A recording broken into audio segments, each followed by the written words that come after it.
ప్రజలు ఎలాంటి ఆందోళనకు గురికావద్దని భరోసా ఇచ్చారు. విజయవాడ పూర్తిగా సేఫ్గా ఉందన్నారు. న్యూ ఆర్ఆర్ పేట, జక్కంపూడి కాలనీతో పాటు పలు ప్రాంతాల్లోకి వరద వస్తుందంటూ వదంతులు నమ్మొద్దని మంత్రి చెప్పారు. ఈఎన్సీ గోపాలకృష్ణారెడ్డితో ఫోన్లో మాట్లాడి వరద ముంపు సమాచారం తెలుసుకున్న తర్వాతే మంత్రి ఈ ప్రకటన చేశారు. ప్రాంత ప్రజలకు, మాయకాపురం ప్రాంత ప్రజలకు, సింగినగర్ ప్రాంత ప్రజలకు నున్నా పోలీసు వారి విజ్ఞప్తి, మీ ఏరియాలో ఎటువంటి వరద రావడం లేదు. సోషల్ మీడియా ప్రచారంగా చేసేవాటి నమ్మరాదు. దయచేసి గమనించండి. ఇది కేవలం ప్రచారం మాత్రమే, పుకారు మాత్రమే. దయచేసి గమనించండి. ఏ ఇబ్బంది లేదు ప్రస్తుతానికి.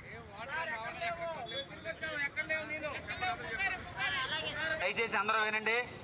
మన కాలనీ ప్రజలందరికీ విజ్ఞప్తి, ఈ మన కాలనీకి వరద వస్తుంది, ఇది కట్టదిగిందనే ప్రచారం అవాస్తవం. దయచేసి అటువంటి ఫేక్ ప్రచారాలు నమ్మొద్దు.